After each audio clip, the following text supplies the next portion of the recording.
The North Sea is an unforgiving hydrodynamic testing ground. Winter swells exert immense structural stress on vessels attempting to project power beyond the European coastline. For the German Kriegsmarine in World War II, this hostile environment was compounded by a severe strategic deficit. They were massively outnumbered by the British Royal Navy's surface fleet. Facing a superior battle line, German planners adopted a strategy of compound warfare. Rather than commit to decisive fleet-on-fleet engagements, they aimed to sever the Atlantic supply lines that kept Britain in the war, dispersing Allied escorts and picking off isolated merchant shipping. To execute these strikes, Germany designed the Type 1936, a fleet destroyer, purpose-built to combine burst speeds above 36 knots with overwhelming forward firepower. Yet as commerce raiders, these advanced, heavily armed warships were complete failures.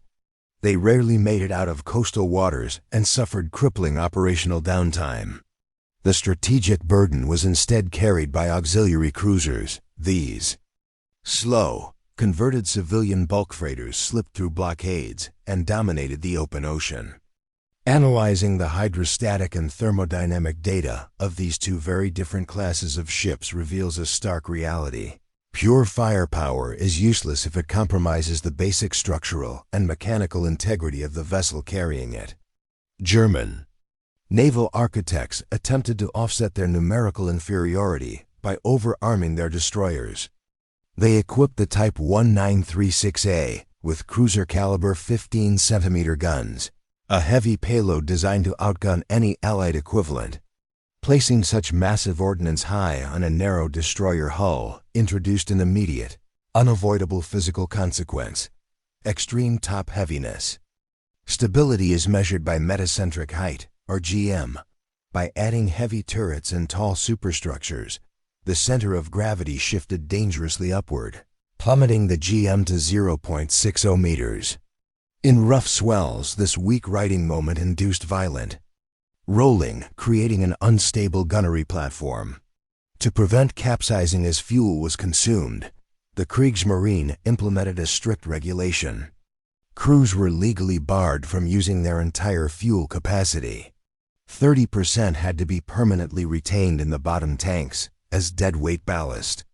Utilizing that fuel would make the ship too light to remain upright, effectively cutting the destroyer's usable fuel capacity in half before leaving port. This mandate crippled the ship's endurance. The effective range of the class collapsed to a mere 1,530 to 1,900 nautical miles. This physical limitation permanently tethered the destroyers to short-radius coastal operations near friendly bases, completely defeating their strategic purpose as long-range Atlantic commerce raiders. Beyond firepower, the destroyers relied on speed. Their doctrine demanded a 36-knot burst capability to strike quickly and outrun superior Royal Navy task forces. To hit these speeds while minimizing internal machinery space, German engineers bypassed traditional low-pressure steam and installed ultra-high-pressure Wagner water tube boilers. These systems operated at the absolute edge of contemporary thermodynamics, utilizing extreme working pressures of 70 atmospheres and pushing superheated steam temperatures to 450 degrees. Operating at these extremes demanded unprecedented feedwater purity. Minor condenser leaks from hull vibrations allowed saltwater contamination. High temperatures instantly baked minerals out, causing rapid scale buildup. This blocked thermal transfer, resulting in ruptured superheaters and the complete seizure of the turbine machinery. This created a severe labor paradox. The complex plants required highly specialized engineers, but rapid wartime expansion forced poorly trained crews into the engine rooms. Treating delicate high-pressure machinery like older plants induced unrecognized creeping damage. This lethal combination of thermodynamic fragility and routine operating errors resulted in constant breakdowns, keeping a high percentage of the destroyer fleet sidelined in dry dock. While the destroyer fleet paralyzed itself with over-engineering, The auxiliary cruisers vessels like the HSK, Cormoran and Steer were successfully executing the exact same commerce raiding mission. Built from civilian merchant stock, these ships rejected high-pressure steam entirely, relying instead on massive Ammon two-stroke marine diesel engines. These diesels delivered exceptional thermal efficiency. They sacrificed the ability to sprint. At 36 knots, prioritizing fuel conservation, mechanical reliability, and continuous low-speed operation. When combining diesel efficiency with a merchant hull's massive bunker capacity, the destroyer's 1,500-mile range is dwarfed by the auxiliary cruiser's staggering 40,000 nautical mile range. This unprecedented operational endurance allowed cruisers to remain actively Hansaritzi for up to 600 days without port support. By choosing mechanical simplicity, these raiders were able to vanish into the vastness of the South Atlantic and the Indian Ocean.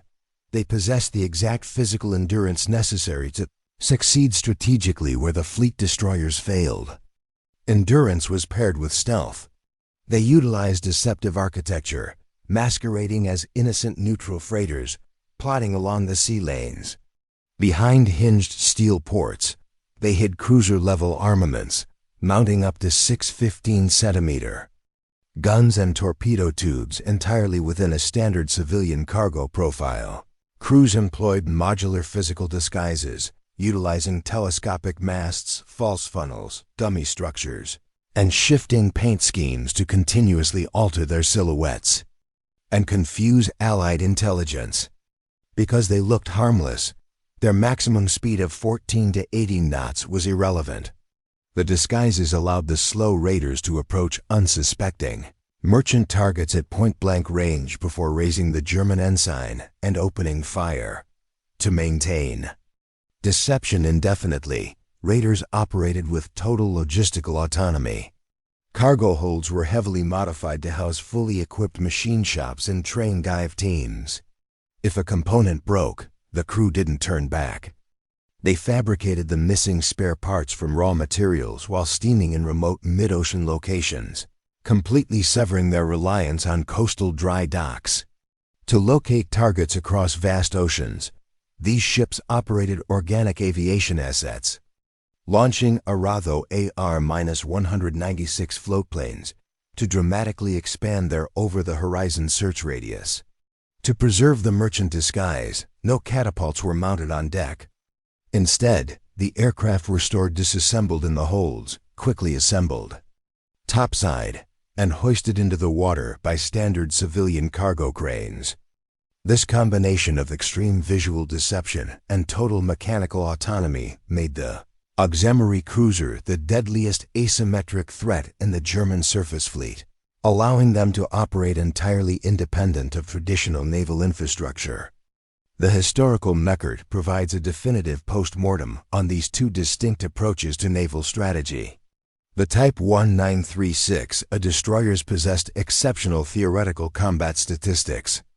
Yet, crippled by top-heavy instability and fragile high-pressure boilers, they suffered abysmal sortie rates and made virtually zero impact on long-range commerce. The auxiliary cruisers were slow, unarmored, and possessed low theoretical combat value, yet through mechanical reliability and deception, they dominated the Atlantic and Indian Ocean supply lines. This data plot illustrates the historical toll. Just 9 deployed auxiliary merchant raiders sank or captured over 844,000 tons of Allied shipping, completely dwarfing the commerce impact of the entire German destroyer fleet. Post-war engineering trials conducted by the United States Navy on the captured destroyer Z-39 confirmed the failure.